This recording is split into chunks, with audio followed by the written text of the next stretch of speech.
For Show and Tell, it's the segment where you come on and talk about a special item. Now, if you have something that you want to share, get out your cell phone now, open the camera app, and use the QR code on your screen. You can see it right there. You can find out how you can join us live for a future episode of Show and Tell. So we've got a couple guests this morning. Our first guest has a signed movie poster for an independent film from, what year is this?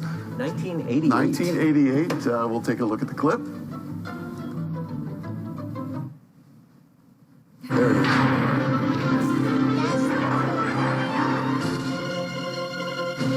Before Superman, before Rambo, before Pee Wee Herman, there was the Wizard of Speed and Time.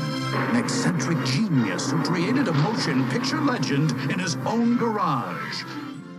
Okay, that's a clip from a movie called The Wizard of Speed and Time. I have so many questions. Our first guest is Matt Sadler. Matt, how you doing? I'm good. Okay, now this movie was made in 1988? It was, yeah. Okay, and... So old it's on VHS. And you have the VHS? I do. I still have the VHS. And you saw this movie first where?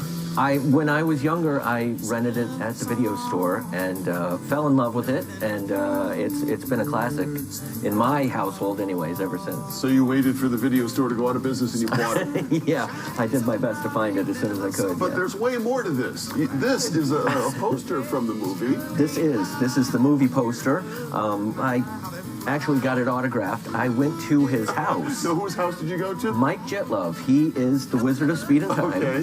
He's the one that wrote it, directed it, did all the animations, did everything in it.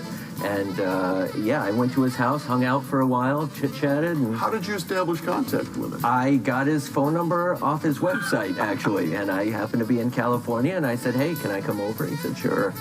And he gave you this? Yeah, I got a poster for myself, and the only other person I know that knows of the movie, my friend Bob, I got one for him too. So when you got there and said, I saw the movie, he said, are you Matt or Bob? Yeah, basically, yeah. We were very few people have seen it, but it's a great, fun, ridiculous movie. Is this movie available anywhere where people might be able to see it? I don't know. I mean, you can borrow mine, sure. I guess. Yeah. Well, hopefully this will spur some interest. I'm curious to see what Dean thinks of it, so. Yeah. Oh, I'm hearing now that the movie's on YouTube, so. All right. Yeah. A lot of weekend activity coming up with this movie. Oh, yeah. Okay, so a quick reminder, if you have something you want to share, show and tell, use that QR code on your screen to find out how you can join us live at the WGN Morning News for a future episode. So, we're going to keep this movie theme going on. Matt, thank you so much. Sure thing. Let's meet our next guest, and this is Dan Speyer.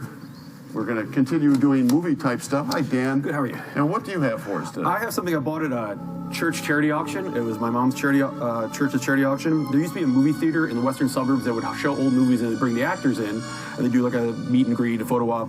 So one of the parishioners went out there and got this signed for the auction. And this is not going where you think it's going. No, they got it signed for the auction, and it is The Exorcist. Oh, sure. Signed to my mom's church, St. Mary's, thinking of you.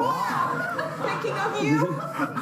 I don't know why she's thinking of the church or why The Exorcist is that, but yeah, this it's the best $5 auction item I've ever bought. That is so great that Linda Blair, a movie about an exorcism, signing it to the church. So yeah, I couldn't not buy this. I don't understand why none of the other old people there wanted it, but nobody else bid on it. It's only me. So I can't believe it was only $5. I can't believe. Yeah, it was only $5. I was willing to go to 20, maybe 25, but yeah, nobody else wanted it. So the church got this and said, well, we can either put it on the wall or we can put it up for sale. I don't think the priest was very fond of the exorcisms anymore, so I think they wanted to sell it off. Yeah, it didn't really go so well together, but thanks so much for bringing that and sharing it with us. Thank you. That's a couple of really good ones today. That does it for Show and Tell, and if you have something you want to share, use the code on your screen, find out how you can join us live right here on the WGN Morning News for a future episode of Show and Tell. Thank you again for sharing that with us. Thanks for having me.